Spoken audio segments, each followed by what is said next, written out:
اس کی قوم اگر ایسی ہے جس طرح تم نے کہا کہ یحبون الموت کما تحبون الحیات، محمد کے ساتھی تو ایسے ہیں جس طرح تم لوگ دنیا سے محبت کرتے ہو اسی طرح وہ موت سے محبت کرتے ہیں۔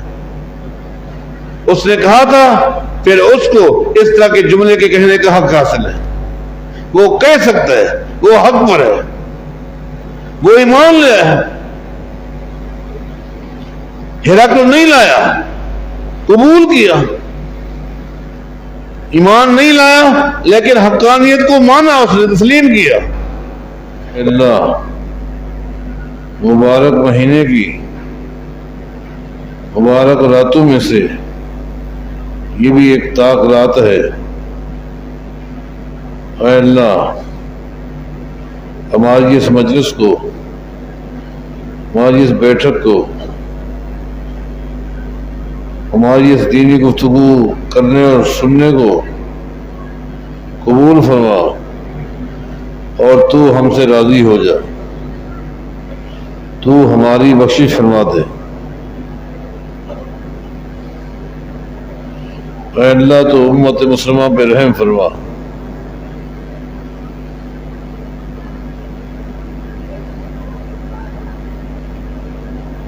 سنن ابی داؤد کے حوالے سے ایک حدیث سنا دیتا ہوں۔ اس حدیث سے جو مسائل مستنبط ہیں ترتیب کے ساتھ وہ بھی آپ کے سامنے بیان کر دوں گا۔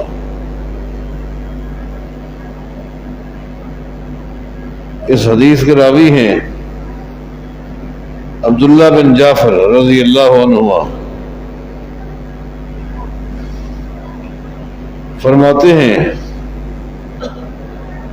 ایک دن نبی علیہ الصلوۃ والسلام مجھے اپنے ساتھ ایک انصاری کی باغ میں لے گئے۔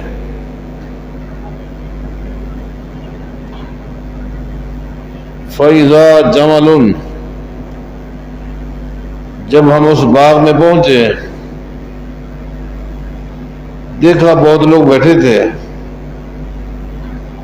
اور ایک طرف ہم نے دیکھا ایک اونٹ کھڑا تھا۔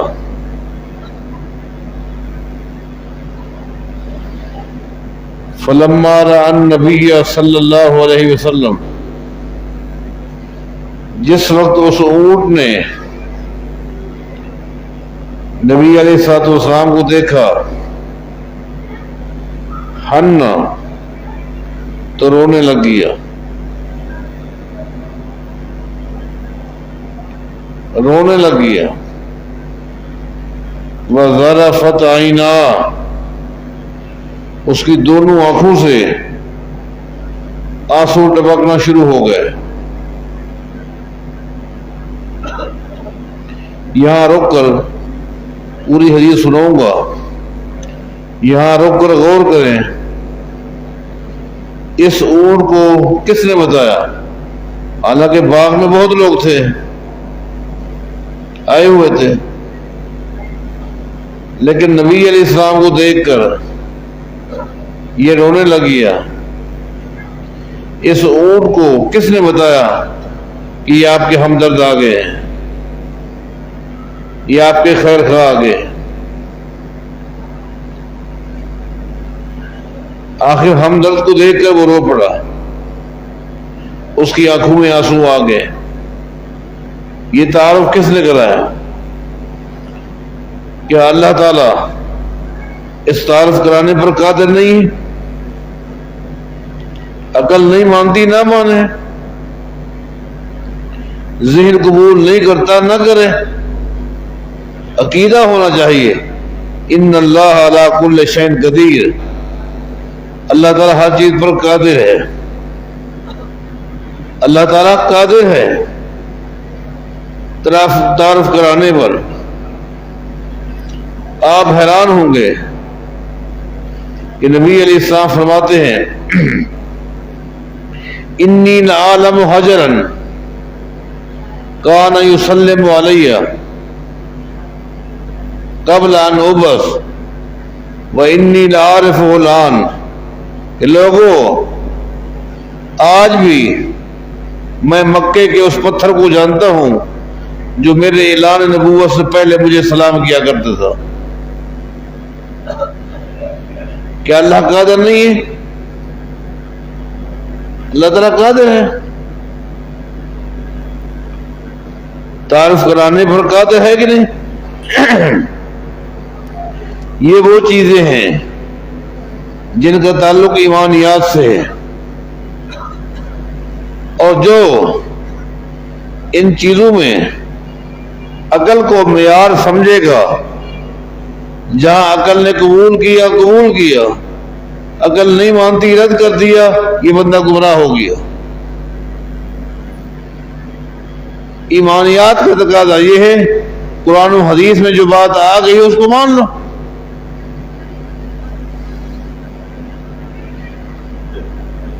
آپ غور کریں، نبی علیہ السلام فرماتے ہیں ھذا عہد یحبنا ونحبہ،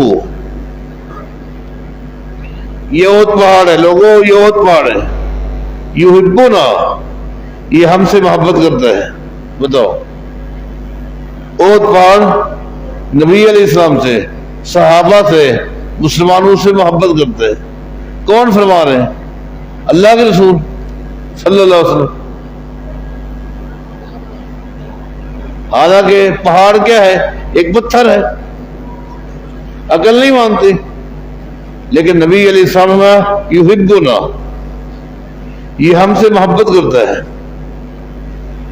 بلکہ ایک حدیث میں آتا ہے ایک دن نبی علیہ السلام اس احد پہاڑ کے اوپر کھڑے تھے، اور آپ کے ساتھ ابو بکر صدیق بھی تھے،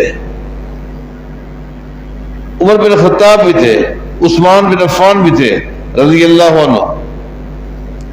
ایک دم پہاڑ جھومنے لگ گیا، محبت میں آ گیا، یہ پہاڑ جھوم رہا ہے، خوش ہو رہا ہے۔ کون آ گئے؟ خوش ہو رہے ہیں، کچھ زیادہ ہی وہ حرکت میں لگ گیا تھا۔ تو نبی علیہ السلام نے اس کو فرمایا رک جا، حرکت کرنے سے باز آ جا، تیرا تو اعزاز ہے۔ فما علیک الا نبی و صدیق و شہیدان، آج تیری پشت کے اوپر ایک نبی ہے، ایک صدیق ہے، اور 2 شہید ہیں۔ یہاں سے یہ بھی پتہ چلا کہ نبی علیہ السلام کی حدیث اللہ کی وحی ہے۔ آپ عالم الغیب تو نہیں تھے، آپ نے جو کچھ کہا اللہ کی وحی سے، یہ ہے معنی وما ينطق عن الهوى ان هو الا وحی یوحی، کہ پیغمبر کی گفتگو اللہ کی وحی ہے۔ تو یہ پتھر اللہ تعالیٰ تعارف کرا سکتا ہے، وہ قادر ہے۔ حدیث میں آتا ہے قرب قیامت جب عیسیٰ علیہ السلام تشریف لائیں گے اور یہودیوں کو چن چن کے مارا جائے گا، کچھ یہودی درختوں کے پیچھے چھپ جائیں گے، پہاڑوں کے پیچھے چھپ جائیں گے۔ جس پہاڑ کے پیچھے، جس درخت کے پیچھے کوئی یہودی چھپے گا، وہی درخت، وہی پتھر مسلمان کو آواز لگائے گا یا عبد اللہ یا مسلم ھذا یہودی خلفی تعال فاقتلہ، وہ اللہ کا بندہ، وہ مسلمان، یہ میرے پیچھے یہودی چھپا ہوا ہے، اس کو قتل کر دے۔ بظاہر یہ دونوں انسان ہیں، مسلمان بھی، بظاہر دونوں ایک جیسے ہیں، یہودی اور مسلمان انسان ہیں، لیکن پتھر کو، درخت کو کس نے بتایا یہ اللہ کا ماننے والا ہے، یہ غدار ہے؟ کس نے بتایا؟ عقیدہ ہونا چاہیے، اللہ تعالیٰ قادر ہے، وہ بتا سکتا ہے۔ آج اس طرح کی احادیث کو امت کا ایک طبقہ عقل پر پیش کرتا ہے، عقل نہیں مانتی، ٹھکرا دیتا ہے، رد کر دیتا ہے، یہ گمراہی ہے، گمراہی ہے۔ یہ مانو قرآن اللہ کا کلام، اللہ کی وحی، حدیث محمد مصطفیٰ کی کلام، اللہ کی وحی، یہ بھی دین ہے۔ واپس آتے ہیں، نبی علیہ السلام کو دیکھ کر یہ اونٹ رونے لگ گیا۔ حدیث میں آتا ہے فَأَتَاهُ النَّبِيُّ صلی اللہ علیہ وسلم، نبی علیہ السلام نے اس اونٹ کو روتے ہوئے دیکھ کر، جو لوگ بیٹھے تھے وہاں نہیں گئے بلکہ آپ سیدھا جو اونٹ بندھا ہوا تھا نا اس کے پاس ہے۔ حدیث میں آتا ہے فَمَسَحَ ظِفْرَهُ، نبی علیہ السلام اس کے ساتھ کھڑے ہو گئے اور اس کے سر کے اوپر ہاتھ پھیرتے رہے، ہاتھ پھیرتے رہے۔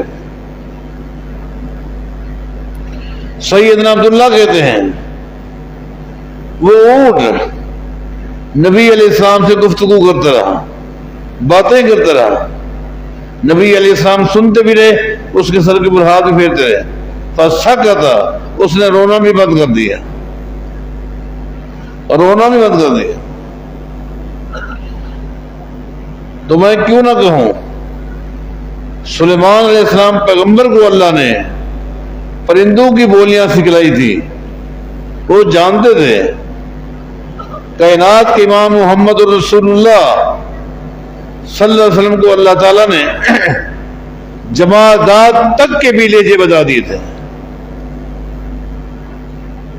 اللہ کی پوری مخلوق نبی علیہ السلام کی بات کو سمجھتے تھے، اللہ کے نبی بھی سب کی بات کو سمجھتے تھے۔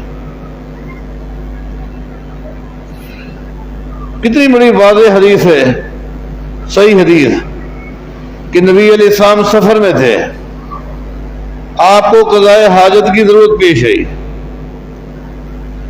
میدانی علاقہ تھا، کوئی اوڑ نہیں تھی، ہوتا ہے نا کوئی اوٹ وغیرہ بندہ بیٹھ جاتا ہے، پیشاب پخارا کر لیتا ہے، جگہ نہیں تھی۔ تو حدیث میں آتا ہے جس طرح کسی آدمی کے سر سے پکڑا جائے، نبی علیہ السلام نے ایک درخت کو پکڑا اور کہا میرے ساتھ آ، وہ درخت ساتھ چلتا ہے۔ آپ نے فرمایا کہ یہاں رک جا، دوسرے درخت کو پکڑا، وہ بھی آ گیا، ان دونوں درختوں کے بیچ میں نبی علیہ السلام نے بیٹھ کر قضاء حاجت کی اور فرمایا آپ تم اپنی جگہ پر جاؤ، وہ چلے گئے، وہ بھی چلے گئے۔ یہ کائنات کے امام محمد رسول اللہ کا مقام ہے۔ نبی علیہ السلام اس کی گفتگو کو سنتے رہے۔ جب اونٹ کی بات مکمل ہو گئی، اب نبی علیہ السلام نے جو لوگ بیٹھے تھے ان کو آواز لگائی اور فرمایا من رب ھذا الجمل، یہ اونٹ کس کا ہے؟ لوگ تو وہ تھے باغ میں، یہ اونٹ کس کا ہے؟ ایک انصاری نے کہا یہ میرا ہے، یہ میرا ہے۔ نبی علیہ السلام نے فرمایا افلا تتق اللہ فی هذه البہیمہ التی کلف اللہ لک ایاہا، تو اللہ سے نہیں ڈرتا؟ تو اللہ سے نہیں ڈرتا؟ اس جانور کو اگر اللہ نے تیرا مکلف کر دی ہے، پابند کر دی ہے، تیرے ماتحت کر دیا ہے، تو اس کے بارے اللہ کا خوف نہیں کھاتا؟ آپ نے ڈانٹا۔ یہاں سے میں گفتگو شروع کرنے لگا ہوں، یہ اسلام ہے، یہ اسلام ہے۔ انسان تو انسان، کسی جانور کے ساتھ بھی اگر ظلم ہو اسلام برداشت نہیں کرتا۔ کسی جانور کے ساتھ بھی ظلم ہو، زیادتی ہو، اسلام برداشت نہیں کرتا۔ آپ نے وہ حدیث نہیں سنی کہ نبی علیہ الصلوۃ والسلام کو ایک عورت دکھلائی گئی جس کو عذاب ہو رہا تھا، پوچھا کیا مسئلہ ہے، بتایا گیا عذبت فی ہرۃ، عذبت فی ہرۃ ربطتها ولا هي اطعمتها وسقتها ولا هي تركتها حتى تاكل هشاش الارض۔ یہ وہ عورت ہے جس نے بلی پال رکھی تھی۔ بلی ایک درندہ ہے، ایک درندہ ہے، اس کو آپ پال بھی سکتے ہیں، ضرورت ہے۔ اس نے بلی کو پالا تھا، لیکن ایک دن ہوا ایسا، نہ اس کو کھلایا نہ اس کو پلایا، اور نہ ہی اس کو چھوڑا کہ وہ اپنا رزق خود تلاش کر لے۔ وہ درندہ ہے، کر لیتے۔ اب اس نے کیوں باندھا؟ وہ ایک جانور ہے، کوئی غلطی ہو گئی ہوگی، کوئی اسے نقصان کیا ہوگا، عورت کو غصہ آ گیا، اس کو باندھ دیا، نہ کھلایا نہ پلایا نہ چھوڑا، حتیٰ ماتت جوا، حتیٰ کہ بھوکی مر گئی۔ فدخلت النار فی ہرۃ، جو ہی بلی مری اللہ نے حکم دیا اس عورت کو بھی جہنم نصیب کر دو۔ عورت ایک انسان، اللہ تعالیٰ نے برداشت نہیں کیا کہ ایک درندے کے ساتھ بھی اس نے زیادتی کی ہوگی۔ اسلام تو ایک جانور کے ساتھ ظلم، ایک درندے کے ساتھ ظلم برداشت نہیں کرتا، تو کیا اسلام انسان کے ساتھ زیادتی کو برداشت کرے گا؟ اسلام کو دہشت گرد کہنا،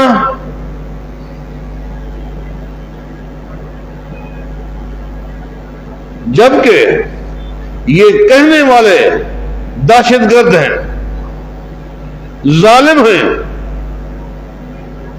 آج بھی آپ دیکھیں، کل بھی آپ نے دیکھا،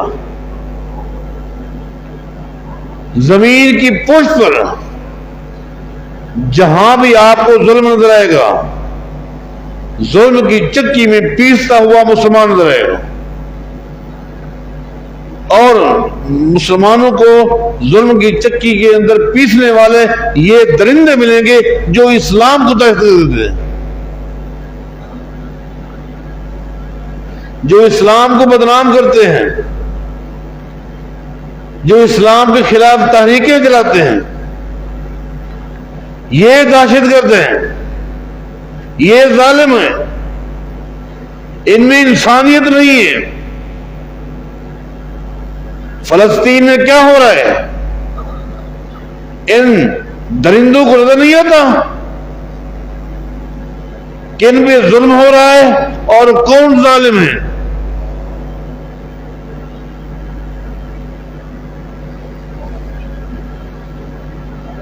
انسانیت کی خیر خواہی کے ادارے بنا کر لوگوں کو بیوقوف بنانے کی کوشش کی جا رہی ہے۔ اللہ کے قرآن نے کہا، لوگوں زمین کی پشت پر مسلمانوں کے جتنے بھی دشمن ہیں، یہودیوں سے بڑا کوئی ظالم دشمن نہیں ہو سکتا۔ یہ قرآن کا فیصلہ ہے۔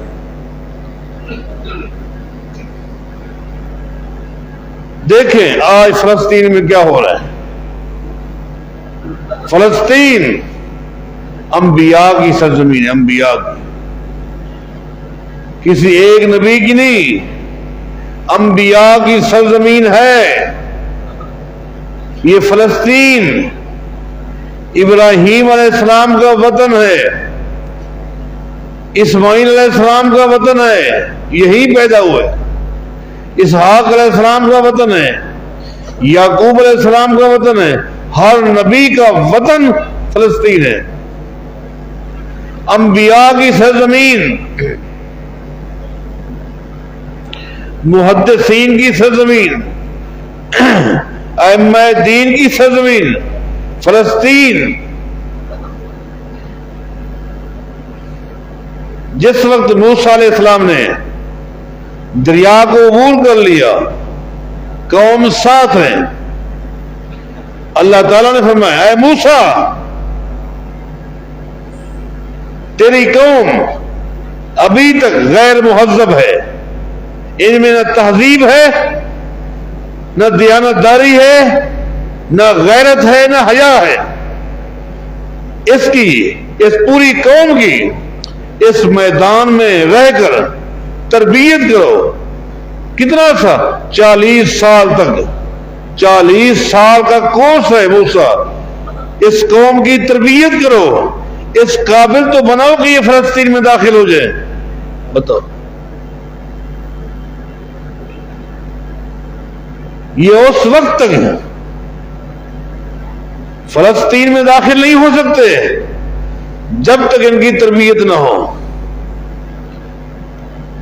موسیٰ علیہ السلام اسی میدان میں اپنی قوم کی تربیت کرتے کرتے وہی فوت ہو گئے، تربیت نہ کر سکے، اس قابل نہیں تھے کہ فلسطین میں داخل ہوں۔ ایسی پاک سرزمین، آج اس کے ساتھ کیا ہو رہا ہے؟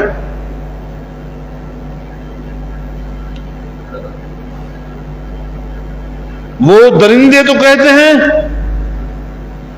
ہم انسانیت کے خیر خواہ ہیں، انسانیت کے ساتھ ہمدردی کے لیبل لگائے ہوئے ہیں، اور اس یورپ نے اسرائیل نام کا جو درندہ، جو کتا پال رکھا ہے، جب بھی یہ چاہتے ہیں جس پہ چاہتے ہیں چھوڑ دیتے ہیں۔ یہ پالتو کتا ہے،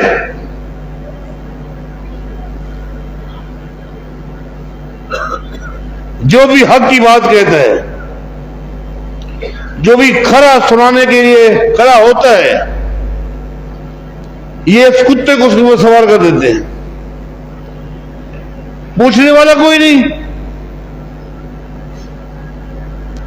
کسی میں ہمت کیوں نہیں ہے؟ مادیت کی الغار ہے، مادیت کی الغار۔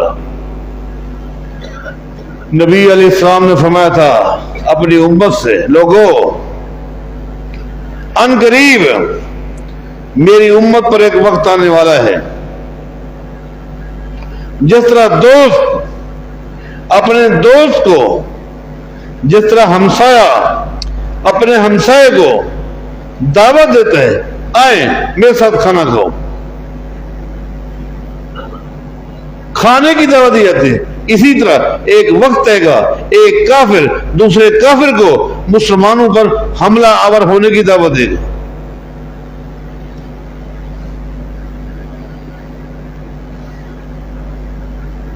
صحابہ کرام چونک اٹھے کہ آج پوری دنیا میں باوجود اس سے طاقت کے لحاظ سے، افرادی قوت کے لحاظ سے، سرمایہ کے لحاظ سے مسلمان کمزور ہیں، لیکن روب پوری دنیا میں ہے،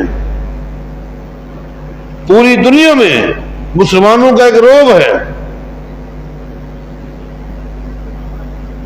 ہرقل نے لوگوں کو بلا کہا، نجاشی نے اپنی ٹیم کو بلا کہا، یہ کیا اتنا بڑا سخت جملہ اس نے کہہ دیا محمد نے صلی اللہ علیہ وسلم کہ اسلم تسلم، اے نجاشی، اے ہرقل، اے ایران کا بادشاہ، اسلام لیا، تیری سلامتی اسی میں ہے، تیری سلامتی اسی میں ہے، اسلام نہیں لے گا تو برباد ہو جائے۔ کون ہے مجھے اس طرح کا سب جملہ کہنے والا؟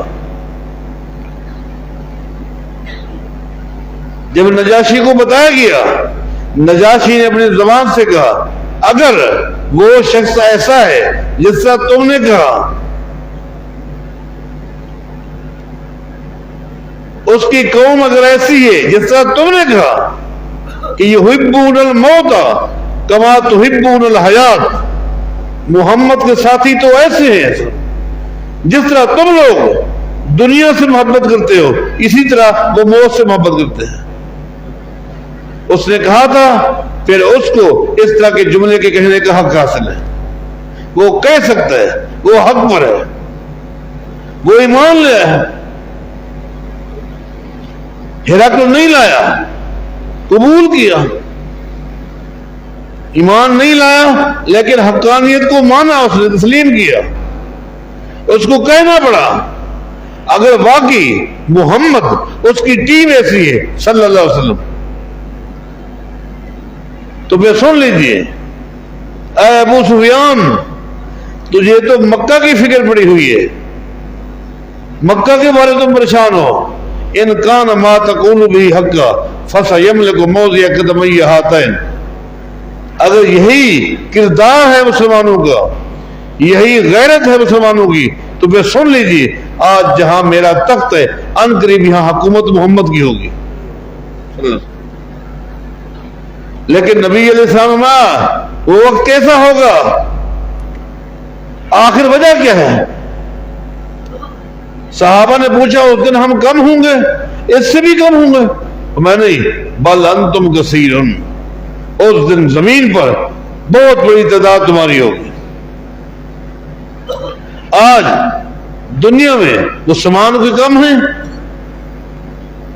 اس وقت تعداد تمہاری بہت ہوگی، کم نہیں ہو گیا، لیکن ولیکن فیکم الوہن، تمہارے اندر ایک بیماری آ جائے گی، اس بیماری کا نام ہے الوہن، ایک بیماری آ جائے گی، جب وہ بیماری آ جائے گی باوجود افرادی قوت کے، مال کی فراوانی کے، تم لوگ اس طرح ہوگے کہ کافر تمہارے اوپر حملہ کرتے ہوئے ایک دوسرے کو بلائیں گے جس طرح دوست کو کھانے بلاتے ہیں۔ وہن بیماری ہے۔ صحابہ کرام نے پوچھا وہ بیماری کیا ہے؟ وہ بیماری میں آپ کو بتا دیتا ہوں، میں بھی اپنے زمین میں جھانک کر، آپ میں سے ہر ایک اپنے زمین میں جھانکے یہ بیماری ہم میں ہے یا نہیں ہے۔ جب تک وہ بیماری نہیں نکلے گی ہمارے ساتھ یہی ہوتا رہے گا، یہی ہوتا رہے گا۔ کبھی بوسنیا میں ہم یوں ہوتے رہیں گے، کبھی کشمیر میں، کبھی فلسطین میں، کبھی کہیں۔ یہ بیماری جب تک نہیں نکلے گی، جب تک بیماری نہیں نکلے گی اس وقت زمین کی پشت پہ رہنے والے مسلمانوں کے ساتھ یہی ہوتا رہے گا۔ بھلے دعائیں مانگتے رہو، روتے رہو، گڑ گڑاتے رہو، پہلے آپریشن کے ذریعے اس بیماری کو ختم کرو، اس بیماری کو آپریٹ ہو، اس کے بعد مسئلہ حل ہوگا۔ الوہن یہ بیماری ہے۔ بیماری کیا ہے؟ صحابہ نے پوچھا ومل وہن یا رسول اللہ، اللہ کے رسول یہ کون سی بیماری ہے؟ فرمایا حب الدنیا وکراہیت للموت، یہ بیماری یہ ہے، ایک وقت آئے گا کہ جو محبت آخرت کی ہونی چاہیے، جنت کی ہونی چاہیے، وہی محبت مسلمانوں کے دلوں میں دنیا کی آ جائے گی۔ نمبر 1، دنیا سے محبت، بینک بیلنس کے لیے حلال و حرام کا تمیز ختم ہو جائے گا، جائز و ناجائز کا مسئلہ مٹ جائے گا، ختم، بس بینک بیلنس مضبوط ہونا چاہیے، چاہے طریقہ حلال ہو یا حرام ہو، جائز ہو ناجائز ہو۔ حب الدنیا، دنیا کی محبت آ جائے گی۔ آج میرے بھائیوں، میری بہنوں، آج ہماری صورتحال کیا ہے؟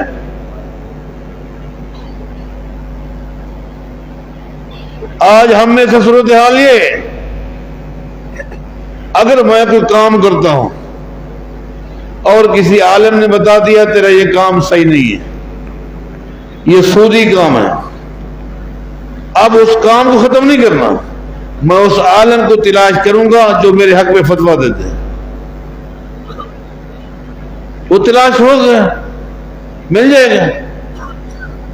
حالانکہ ہونا تو یہ چاہیے تھا، وہ کام چھوڑتا، حرام ہے تب بھی چھوڑ دو، مشکوک ہے تب بھی چھوڑ دو، تب بھی چھوڑ دو، لیکن نہیں، دنیا کی محبت ہے، دولت کی امت پجاری ہو جائے گی۔ آج کیا ہے؟ وَكَرَاهِيَةٌ لِلْمَوْتِ، اور مرنے کو پسند نہیں کریں گے، مرنے کو پسند نہیں کریں گے، موت سے گھبرائیں گے۔ اس لیے نبی علیہ السلام فرمایا تھا کفا بالموت واعظا، لوگو اگر تم میں سے کسی نے اپنے آپ کو نصیحت کرنی ہو،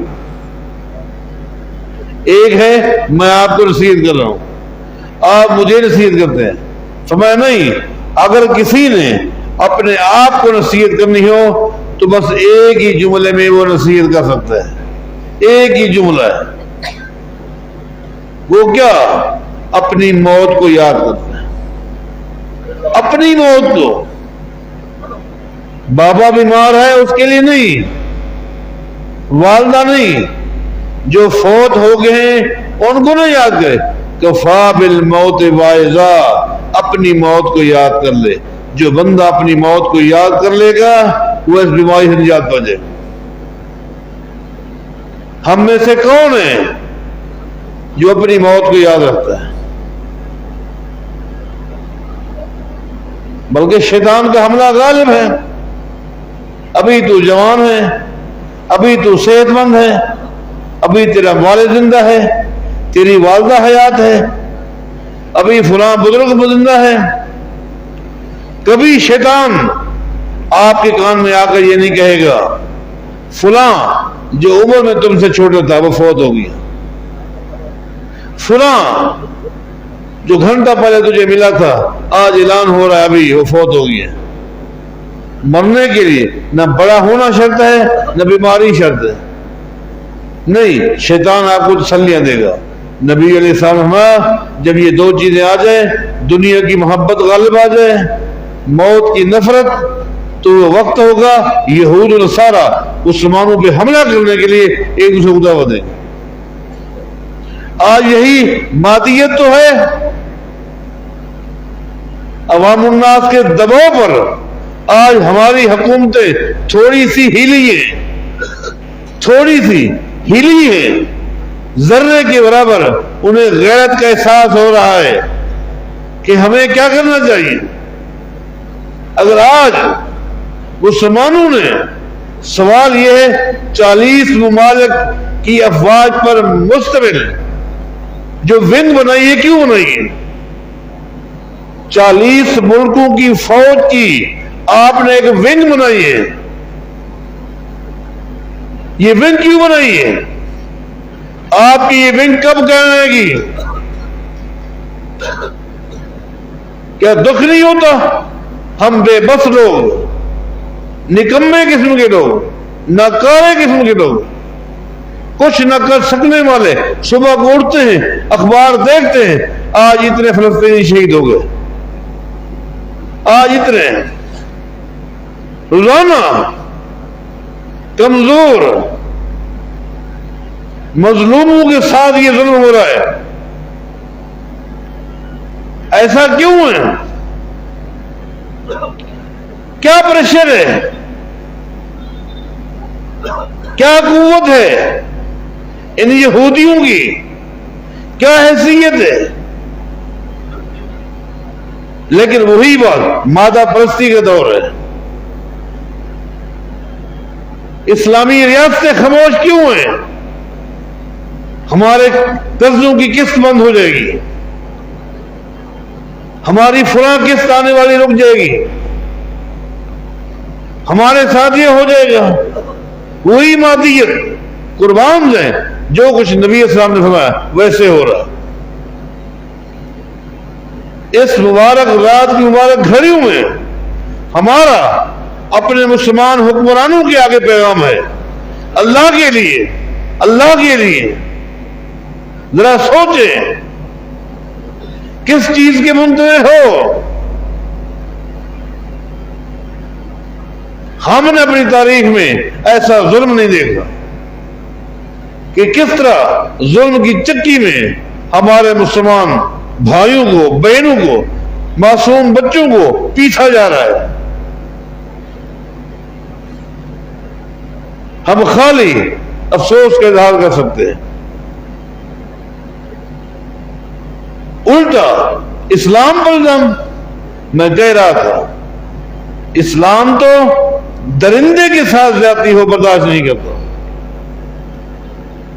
جانور کے ساتھ ظلم ہو اسلام برداشت نہیں کرتا. بلکہ اسلام تو وہ ہے، اسلام کو بدنام کرنے والوں کان کھول کے سنو. اسلام تو یہ ہے اگر ایک شخص نے راہ چلتے ایک پیاسے کتے کو پانی پلایا اللہ نے بھی اس کی تعریف کی ہے. فغفر اللہ له فشکر اللہ له. اللہ نے اس کی تعریف بھی کی ہے اور اللہ تعالیٰ اتنا خوش ہوا کہ دیکھیں اس نے میری مخلوق کے ساتھ کس طرح ہمدردی کی ہے. آج سے پہلے کیا تھا؟ یہ زانی تھا، اداکار تھا، چور تھا، کچھ بھی تھا. آگے اگر یہ صحیح راستے پر چل کرے گا اچھی بات ہے. آج سے پہلے کے گناہ اس کے اس چھوٹے سے عمل پر میں نے معاف کر دی. یہ اسلام ہے. نبی علیہ السلام انصاری افلا تتق اللہ فی هذه البہیمہ التی کلف اللہ لک ایاہا. اگر اللہ نے تجھے بااختیار کیا ہے، تو نے اس جانور کو باندھ رکھا ہے.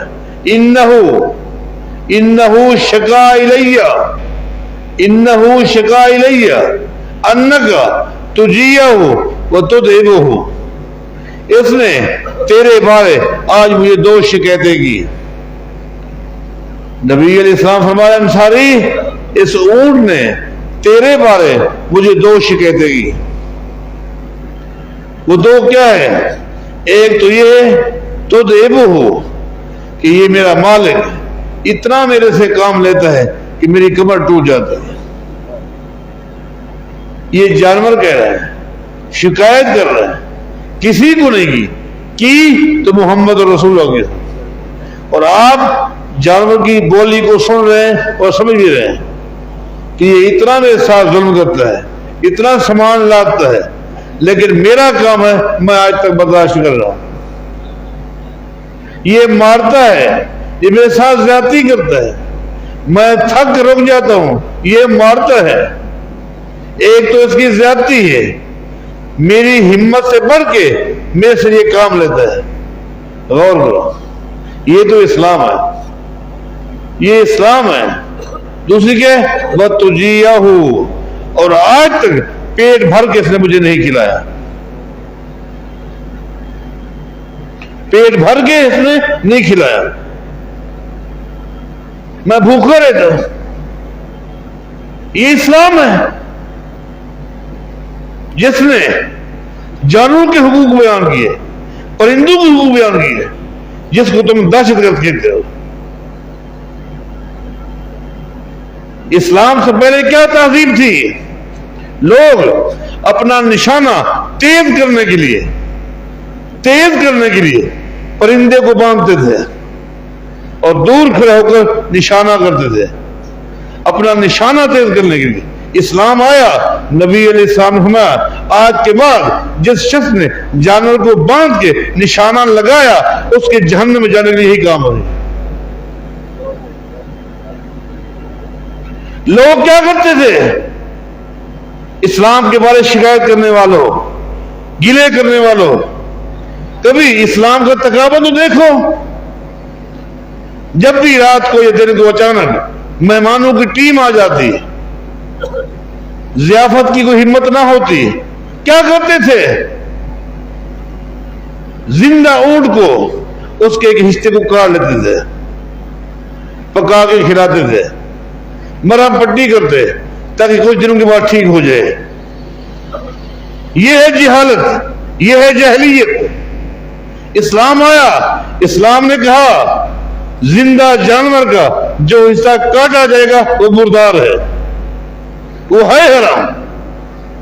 کس طریقے سے اسلام نے جانوروں کے حقوق بیان کیے، پرندوں کے، درندوں کے، انسان تو پھر انسان ہے۔ اپنے آپ کو مہذب کہنے والے، تہذیب یافتہ کرنے والے دنیا کے سب سے بڑے بغیرت لوگ یہ ہیں۔ ان کی بغیرتی کا عالم یہ ہے، آج بھی اس پٹی پر لاکھوں لوگ آپ کو ایسے ملیں گے جن کو اپنے باپ کو بھی پتہ نہیں میرا باپ کون ہے۔ اسلام پاکیزہ دین۔ تو میرے بھائیوں، میری بہنوں، مبارک رات میں آپ ذرا جہاں دعائیں مانگے گئے اپنے لیے، امت کے لیے، مسلمانوں کے لیے، جو فوت ہو گئے مسلمان ان کے لیے، مریضوں کے لیے، پریشان حال کے لیے، وہاں اکیلے بیٹھ کر یہ بھی سوچ رہے ہیں کیا ہو رہا ہے۔ اللہ کے آگے یہ بات بھی رکھو کہ اے اللہ تو قادر ہے، تو قادر ہے، تو اگر چاہے پانی کے چند قطروں سے پورے باغیوں کو برباد کر سکتا ہے جنہوں نے نوح علیہ السلام کے ساتھ بغاوت کی۔ تو اگر چاہے چھوٹے چھوٹے پرندوں کے ذریعے اپنے مرکز کی حفاظت کر سکتا ہے، تو قادر ہے۔ تو اگر چاہے مکڑی کو حکم دے دے جال بنائے، جال کیا ہے؟ ان اوہن البیوت لبیت العنکبوت لو کانوا یعلمون۔ اللہ فرماتا ہے جتنے انسانوں کے، جانوروں کے گھر ہیں، سب سے کمزور ترین گھر مکڑی کا ہے۔ کائنات کے امام محمد رسول اللہ کی نگرانی ہو رہی ہے۔ اللہ تو قادر ہے، اللہ تو قادر ہے۔ تو ہمارے حکمرانوں کے دلوں میں ان کی ذمہ داری کا احساس پیدا کر دے، وہ سمجھیں، کھول کر نہیں، مجاہدین کو راستہ دے، راستہ دے دے، رکاوٹیں نہ بنے۔ دیکھتے ہیں چند یہودی، ان کی کیا حیثیت ہے، یہ کون ہوتے ہیں اس قدر ظلم و زیادتی کرنے والے۔ یہ آج کا درس ترتیب سے تھوڑا سا ہٹ کر بھی تھا، لیکن یہ میری اندر کی آواز تھی اور میں سمجھتا ہوں یہ مسئلہ مشترکہ ہے، اس پر ہم نے غور بھی کرنا ہے، دعائیں بھی کرنی ہے۔ محترمہ شیخ عبدالحق ندیم صلی اللہ جو ہمارے مدیر ہیں، درخواست ہے ان سے وہ دعا کروائیں امت مسلمہ کے لیے، اپنے لیے، بھائیوں کے لیے، بہنوں کے لیے، فوت شدگان کے لیے، مریضوں کے لیے، پریشان حال کے لیے، اور بالخصوص فلسطین کے مظلوم بھائیوں اور بہنوں کے لیے کہ اللہ تو ان پہ رحم فرما۔ اقول قولی ھذا واستغفر اللہ لی ولکم وآخر دعوانا الحمد للہ رب العالمین۔